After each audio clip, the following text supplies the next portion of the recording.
जय श्री कृष्णा। राधे राधे। नमस्कार दोस्तों, स्वागत है आप सभी का हमारे YouTube चैनल पर।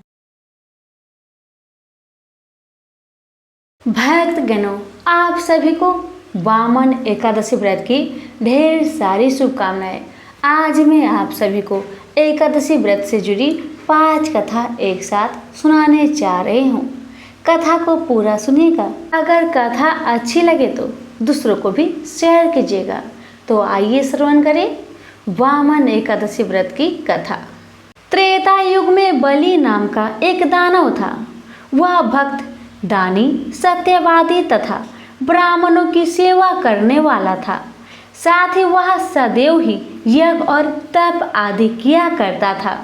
वह अपनी भक्ति के प्रभाव से स्वर्ग में इंद्र के स्थान पर राज्य करने लगा। इंद्र तथा अन्य देवता इस बात को सहन न कर सके और भगवान के पास जाकर प्रार्थना करने लगे। अंत में भगवान श्री हरि विष्णु ने वामन रूप धारण किया और राजा बलि से याचना की, हे राजन, तुम मुझे 3 पग भूमि दे दो, इससे तुम्हें 3 लोक दान का फल प्राप्त होगा। राजा बलि ने इस छोटी सी याचना को स्वीकार कर लिया और राजा भूमि देने को तैयार हो गया। ऐसे में भगवान श्री विष्णु जी ने अपना आकार को बढ़ाया। प्रथम पग में भूमि, दूसरे पग में नर और तीसरे पग रखने से पहले उन्होंने पूछा कि पैर कहाँ रखूं। इतना सुनकर राजा बलि ने अपना सिर नीचा कर लिया और भगवान विष्णु ने तीसरा पैर राजा बलि के सिर पर रख दिया। ऐसे में भक्त दानव पाताल लोक को चला गया। पाताल लोक में राजा बलि ने विनीत की तो भगवान विष्णु जी ने कहा कि मैं तुम्हारे पास सदैव रहूंगा। तभी से भादों के शुक्ल पक्ष की परिवर्तनी नामक एकादशी के दिन मेरी एक प्रतिमा राजा बलि के पास रहती है और एक क्षीर सागर में शेष नाग पर शयन करती रहती है। इस एकादशी के दिन भगवान श्री विष्णु सोते हुए करवट बदलते हैं। इस दिन त्रिलोकी के नाथ श्री विष्णु भगवान की पूजा की जाती है। इस दिन चावल और दही सहित चांदी का दान करने का विशेष विधि विधान है। प्रेम से बोलिए वामन भगवान की जय। एक बार एक राज्य में एक राजा रहा करता था। राजा बहुत ही बुद्धिमान और बलशाली था। राजा सदैव अपनी प्रजा का बहुत अच्छे से ध्यान रखता था। प्रजा भी अपने राजा को बहुत पसंद करते थे। राजा की 2 बेटियां थी। राजा अपनी दोनों बेटियों से बहुत प्रेम करता था।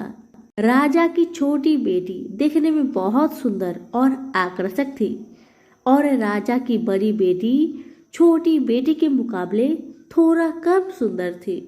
राजा की छोटी बेटी 11 माता का पूजा किया करती थी और सभी लोग राजा की छोटी बेटी से बहुत प्रेम करते थे और बहुत प्रशंसा किया करते थे। राजा भी अपने छोटी बेटी को बड़ी बेटी से अधिक प्रेम करता था, जिस कारण राजा की बड़ी बेटी को अपनी छोटी बहन से बहुत नफरत होने लगा।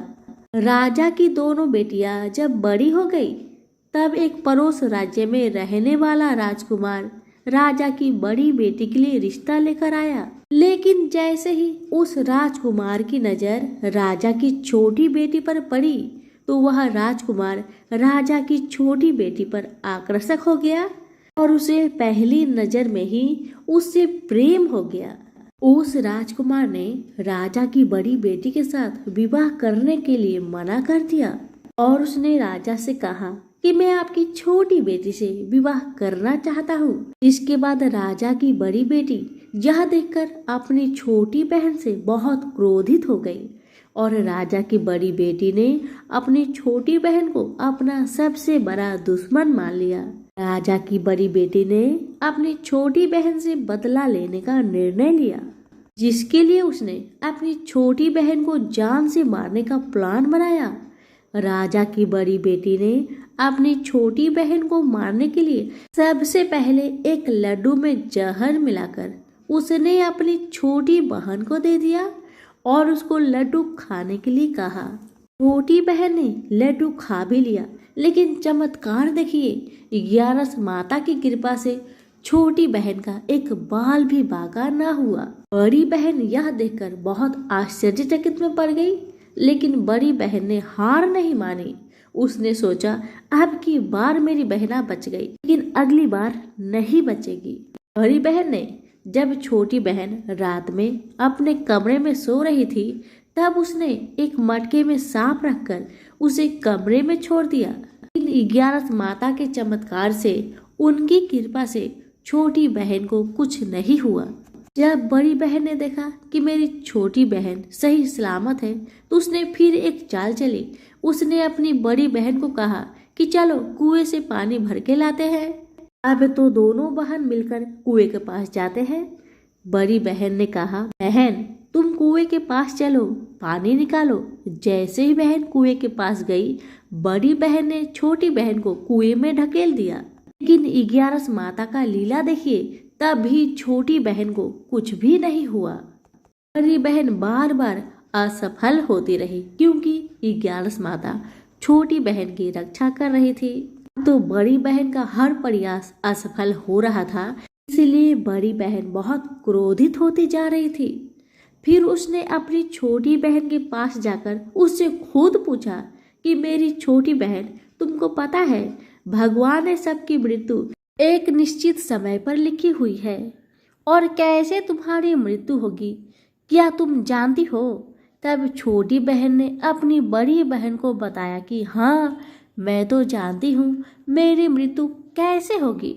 छोटी बहन से यह सुनकर बड़ी बहन मन ही मन बहुत प्रसन्न होने लगी, और उसने अपनी छोटी बहन से कहा कि तुम मुझे अपनी मृत्यु की राज बताओ। छोटी बहन तो दिल की बहुत अच्छी थी। उसने अपनी मृत्यु का सारा कारण अपनी बहन को बताना शुरू किया कि मेरी मृत्यु तो एक तोते में है। जो तोते के गले में एक हार है, उससे मेरी मृत्यु होगी। जब तक कोई भी व्यक्ति तोते को मारकर वह हार अपने गले में पहनेगा, तो मैं मूर्छित हो जाऊंगी, और जैसे ही उस हार को अपने गले से उतारेगा, मैं वापस से जीवित हो जाऊंगी। अपनी छोटी बहन की मृत्यु की राज जानकर बड़ी बहन बहुत ही खुश हो गई, और उसने अपनी छोटी बहन को मारने के लिए उसके पालतू तोते को ढूंढना शुरू कर दिया। और छोटी बहन को इस बात का आभास हो गया था कि कोई उसकी जान लेना चाहता है, जिसके लिए वह अपने पिताजी के पास गई, और उसने अपने पिताजी से कहा कि पिताजी, मेरी मृत्यु के बाद आप मुझे जलाइएगा मत, बल्कि आप मुझे अपनी पुरानी वाली हवेली में एक पलंग में लिटाकर छोड़ दीजिएगा। अपनी छोटी लड़की की यह बात सुनकर राजा बहुत आश्चर्य में पड़ गया। राजा ने अपनी छोटी बेटी से पूछा, बेटी तुम ये क्या कह रही हो? तब राजा की छोटी बेटी ने बताया, पिताजी समय किसी के लिए नहीं रुका है, कब क्या हो जाए किसी को कुछ पता नहीं। और फिर राजा ने अपनी बेटी से कहा कि तुम ऐसी बातें क्यों कर रही हो? 2-3 दिन के बाद तुम्हारा विवाह है। लेकिन छोटी बेटी ने अपने पिताजी को ऐसा करने पर मजबूर कर दिया, और उसने वचन ले लिया। राजा ने भी अपनी छोटी बेटी की बात स्वीकार कर ली, और 2-3 दिनों के बाद जब शादी का समय आया, तब राजकुमार बारात लेकर राजा के घर आया, और राजकुमार और राजा की छोटी बेटी का विवाह शुरू हो गया। जैसे ही राजा की छोटी बेटी राजकुमार के साथ फेरे लेना शुरू करती है, तो उसकी बड़ी बहन अपनी छोटी बहन के कमरे में जाकर उसके तोते को पकड़ लेती है और उसको जान से मार देती है। तोते के गले में जो हार था, उसको अपने गले में धारण कर लेती है। जैसे ही बड़ी बहन उस हार को अपने गले में धारण करती है, तो उधर छोटी बहन 3.5 ही फेरे ले पाती है और वहीं पर बेहोश होकर गिर जाती है। जिसके बाद राजा ने बड़े बड़े वैद्य हकीमों को बुलाया और अपनी छोटी बेटी का इलाज करने के लिए कहा। राजा की बात सुनकर वैद्य ने छोटी बेटी को चेक किया तो राजा को बताया कि आपकी छोटी बेटी ना तो जीवित है और ना ही मरी हुई है। यह मैं पहली बार देख रहा हूँ। राजा ने वैद्य और हकीम को यह बात बाहर बताने से मना कर दिया और उनको कहा कि अगर तुमने यह बात किसी को बाहर बताई तो हम तुम्हें फांसी दे देंगे। राजा ने अपनी छोटी बेटी को पुराने महल में जाकर एक पलंग में लिटा दिया जैसे उनकी बेटी ने उनसे कहा था और वहां पर कुछ सैनिकों तैनात कर दिया। वापस अपने महल में आ गए। राजा की बड़ी बेटी अपने पिताजी के पास आई और कहने लगी कि पिताजी, अगर यह शादी संपन्न नहीं हुई तो आपकी इज्जत का क्या होगा। आप कहे तो मैं आपकी इज्जत बचाने के लिए राजकुमार से शादी करने के लिए तैयार हूँ। इसके बाद राजा ने अपनी बड़ी बेटी की बात मान ली और राजा ने बड़ी बेटी को छोटी बेटी की कपड़े पहनाकर मंडप पर भेज दिया। लेकिन राजकुमार यह जान गया कि यह राजा की छोटी बेटी नहीं बल्कि बड़ी बेटी है। लेकिन जब राजकुमार ने शादी करने से मना किया तो सभी लोगों ने राजकुमार को विवश करके राजा की बड़ी बेटी से बचे हुए फेरे को संपन्न करा दिया और विवाह करवा दिया। जिसके बाद राजकुमार राजा की बड़ी बेटी को अपने महल में ले गया। राजकुमार राजा की बड़ी बेटी से ना तो बात करता था, न ही उसको पसंद करता था और ना ही उसके आसपास भटकता था। और राजकुमार ने यह फैसला कर लिया था वह अपनी प्रेमिका को ढूंढ कर ही रहेगा और यह जानकर रहेगा कि उसके साथ क्या हुआ। एक दिन राजकुमार अपने घोड़े पर सवार होकर राजा के पुराने महल के पास पहुंच गया, जहां पर उसने कुछ सैनिकों को देखा। महल के पास पहुंचकर राजकुमार ने जब महल को ध्यान से देखा तो वह समझ गया कि यह तो हमारे ससुर जी का महल है।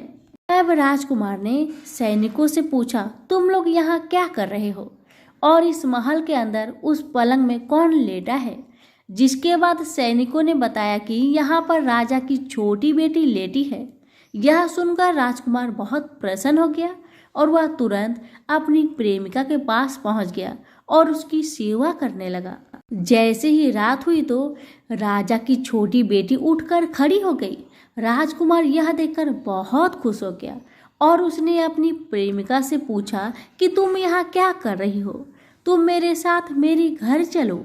राजा की छोटी बेटी ने राजकुमार को सारी बातें बता दी। मेरी जान एक तोते में बसी थी और मैंने यह बात सिर्फ अपनी बड़ी बहन को बताया था और मुझे पता है कि उसने ही मुझे मारने का प्रयास किया है। उसके पास एक हार है जिसको वह सुबह पहन लेती है और रात को उतार देती है।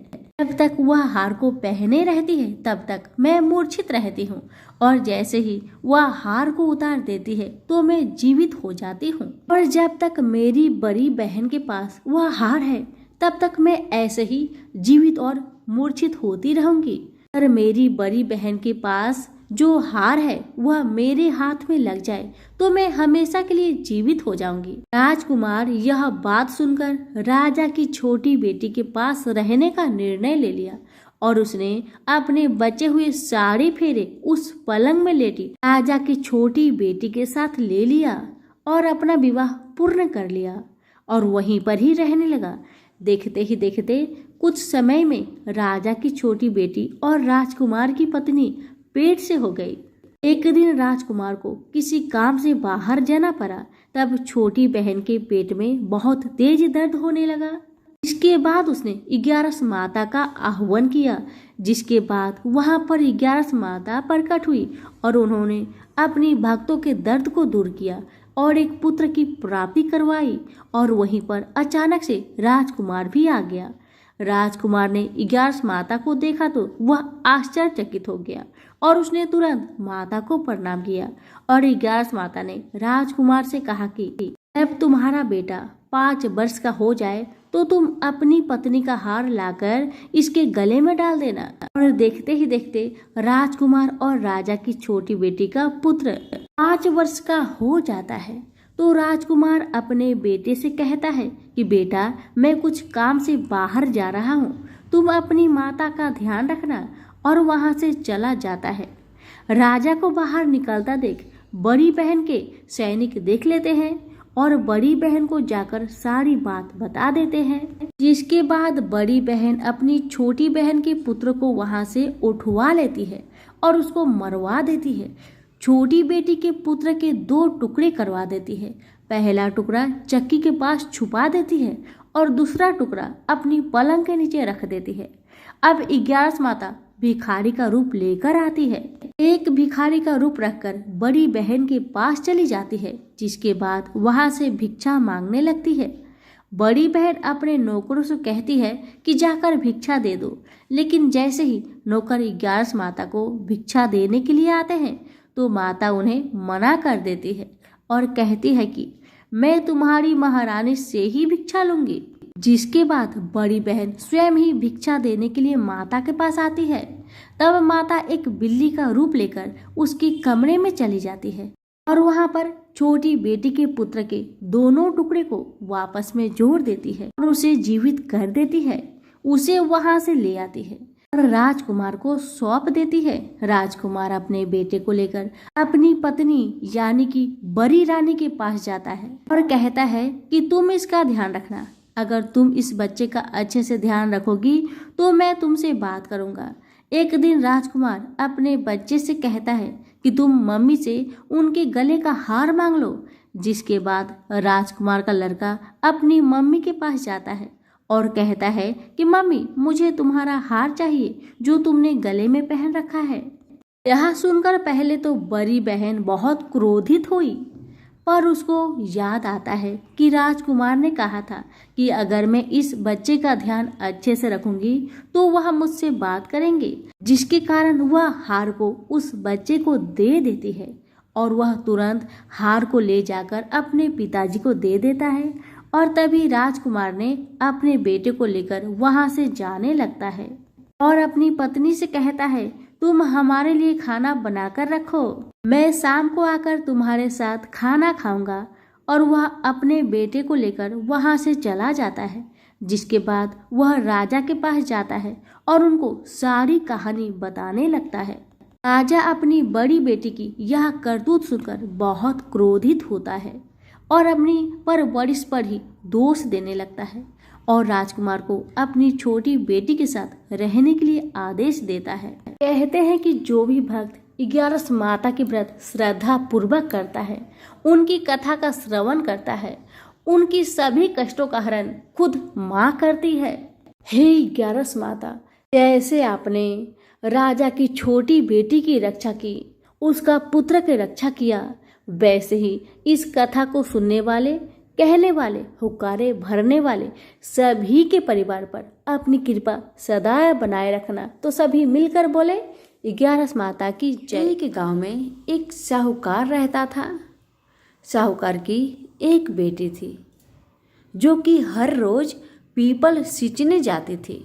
पीपल के वृक्ष में से लक्ष्मी जी प्रकट होती थी और चली जाती। एक दिन लक्ष्मी जी ने साहूकार की बेटी से कहा कि तू मेरी सहेली बनेगी। तब लड़की ने कहा मैं अपने पिताजी से पूछकर कल बताऊंगी। अब साहूकार की बेटी ने घर आकर अपने पिता को सारी बात बताई। तब उसके पिताजी बोले कि वह तो लक्ष्मी माता है, आपने को और क्या चाहिए, तुम लक्ष्मी माता की सहेली बन जाओ। दूसरे दिन वह लड़की फिर गई। तब लक्ष्मी जी पीपल के पेड़ से निकलकर आई और कहने लगी सहेली बनेगी मेरी। तब लड़की ने कहा हाँ क्यों नहीं, जरूर बनूंगी। अब लक्ष्मी जी और वह लड़की दोनों जन सहेली बन गई। एक दिन लक्ष्मी जी ने अपनी सहेली को खाने का न्योता दिया। घर आकर लड़की ने अपने माँ पिता से कहा कि मेरी सहेली ने मुझे खाने का न्योता दिया है। तब पिता ने कहा कि सहेली के यहाँ जिमने जाइयो, पर संभाल कर जाना। तब वह लक्ष्मी जी के यहाँ जिमने गई तो लक्ष्मी जी ने उसे 1-2 साल ओढ़ने के लिए दिया, रुपए दिए, सोने की चौकी, सोने की थाली में 36 प्रकार के भोजन करा दिए। जिम कर जब वह जाने लगी तो लक्ष्मी जी ने पल्ला पकड़ लिया और कहने लगी कि मैं भी तेरे घर जिमने आऊंगी। तब लड़की ने कहा, हाँ सहेली, क्यों नहीं, जरूर आना। अब वह घर जाकर चुपचाप बैठ गई। तब पिता ने पूछा कि सहेली की यहाँ से जिम कर आ गई और तू उदास क्यों बैठी है।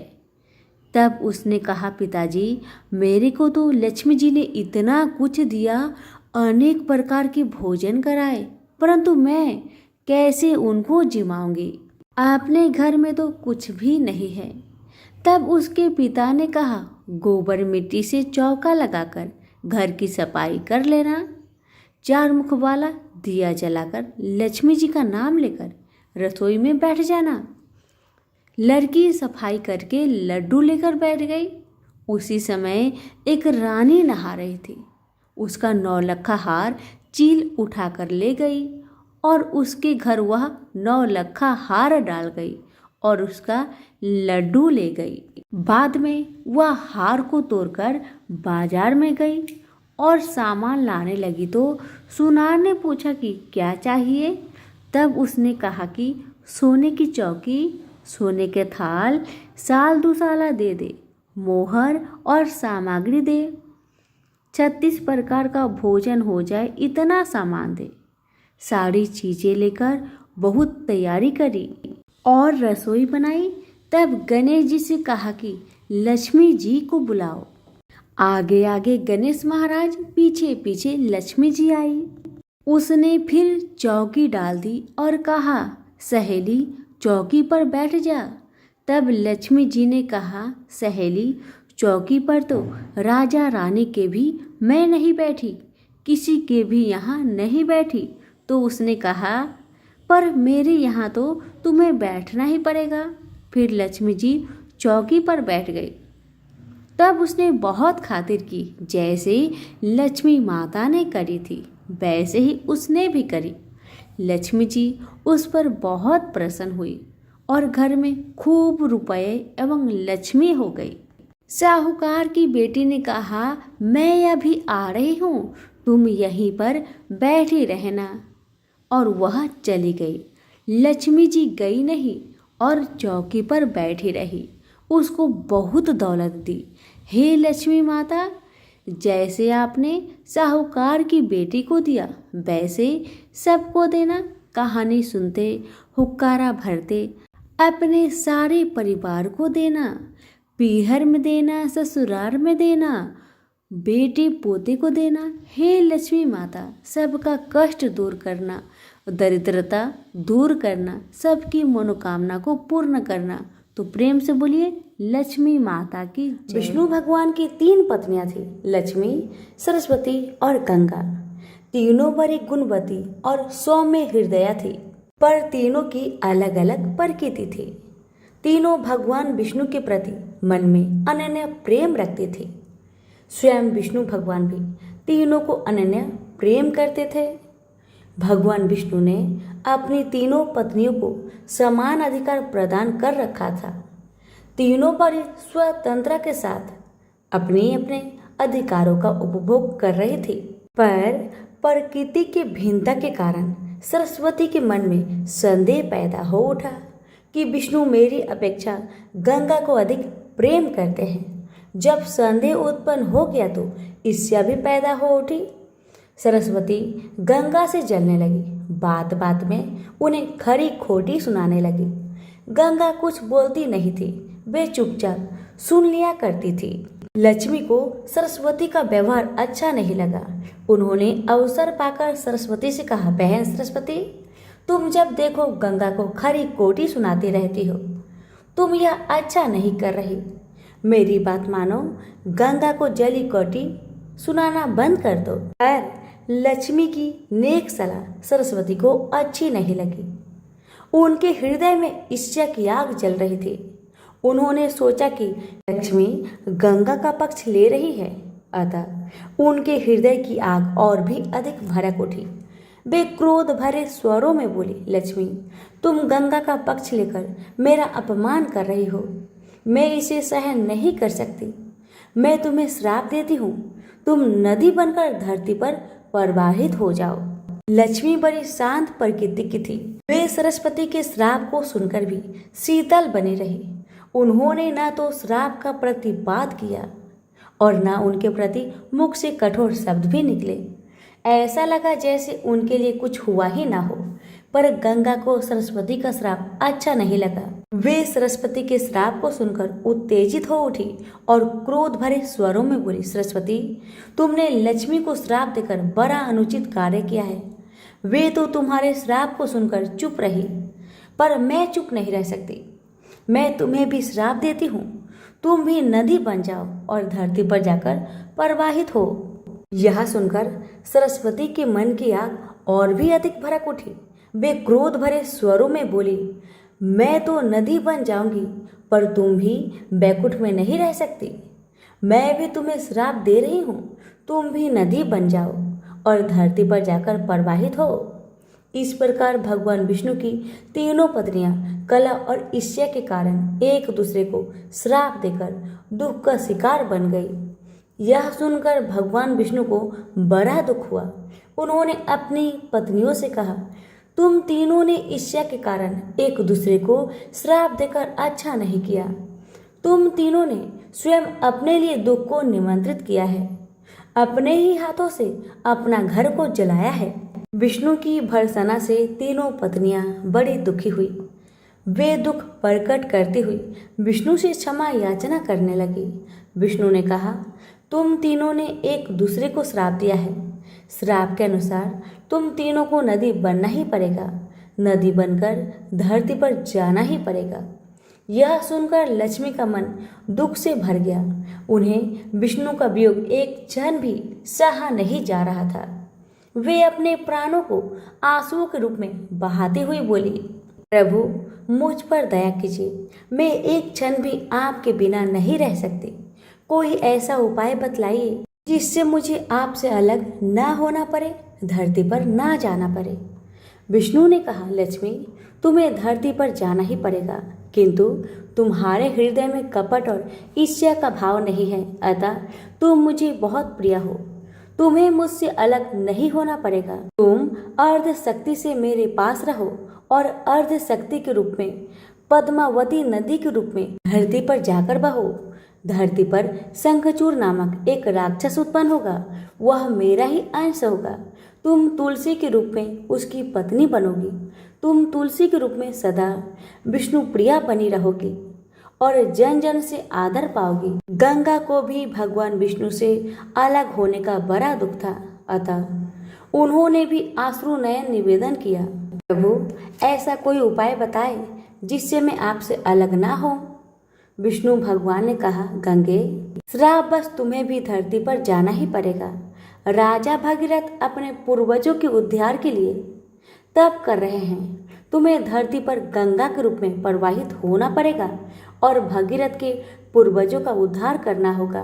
तुम भगीरथ के पूर्वजों का उद्धार करके समुद्र में मिल जाओ। समुद्र मेरा ही रूप है, अतः तुम सदा मुझ में ही रहोगी। तुम स्वर्ग से उतरने पर शिव की जटाओं में रहोगी।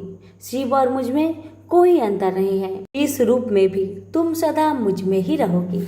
सरस्वती चुपचाप विष्णु की बातें को सुन रही थी।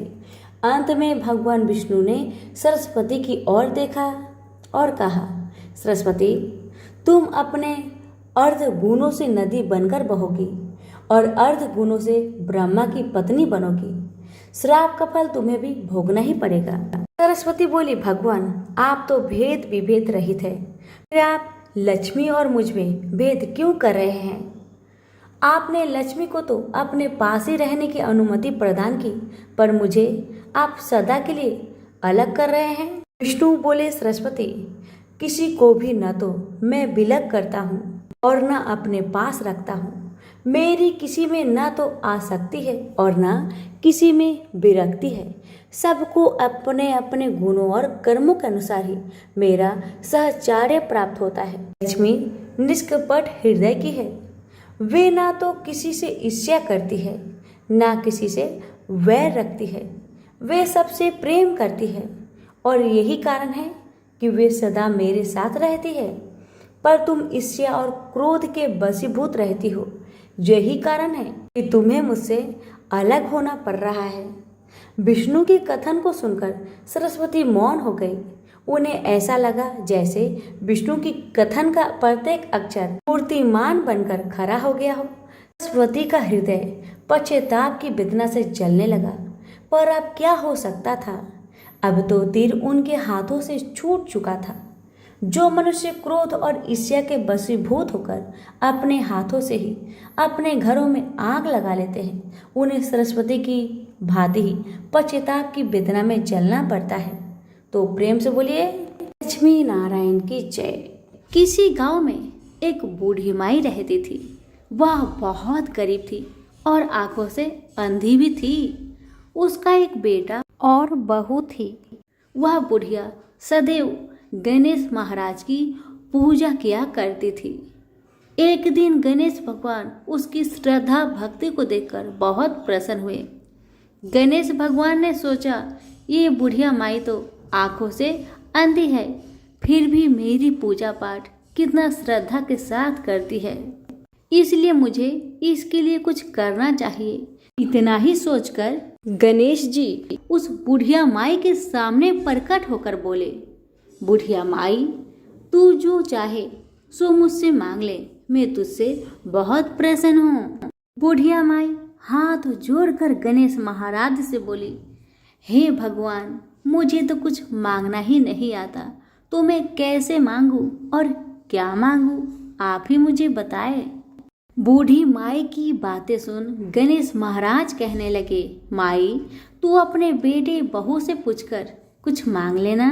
तब बूढ़ी माई ने अपने बेटे से कहा, बेटा, गणेश जी कहते हैं कि तू कुछ मांग ले, तो तुम बताओ बेटा, मैं क्या मांगू। बेटा ने कहा, माँ, तुम ढेर सारा धन दौलत मांग ले। बहू से पूछा तो बहू ने कहा कि आप नाती मांग लीजिए माँ जी। तब बूढ़ी माई मन ही मन में सोचने लगी, बेटा बहू तो सिर्फ अपने लिए ही सोच रहे हैं, मेरे लिए तो कोई सोचता ही नहीं। इतना सोचकर बूढ़ी माई ने सोचा, एक बार अपनी पड़ोसन से पूछ कर आऊं कि मेरी पड़ोसन क्या कहती है। बुढ़िया ने पड़ोसन से पूछा तो उसने कहा, बुढ़िया माई, तू तो थोड़े दिन ही जिएगी, क्या तू धन मांगे और क्यों नाती मांगे, तू तो अपनी आंखों की रोशनी मांग ले, जिससे तेरी जिंदगी आराम से कट जाएगी।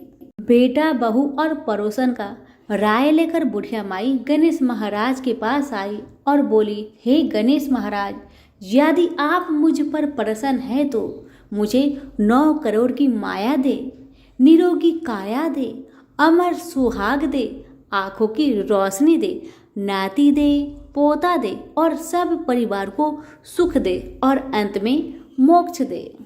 बुढ़िया माई की बातें सुन गणेश जी कहने लगे, बुढ़िया माई, तुमने तो हमें ठग लिया, फिर भी जो तूने मांगा वजन के अनुसार सब कुछ तुझे मिलेगा। यह कहकर गणेश महाराज अंतर ध्यान हो गए। उधर बूढ़ी माई ने जो कुछ मांगा वह सब कुछ मिल गया। गणेश जी महाराज, जैसे आपने उस बुढ़िया माँ को सब कुछ दिया, वैसे ही सबको देना।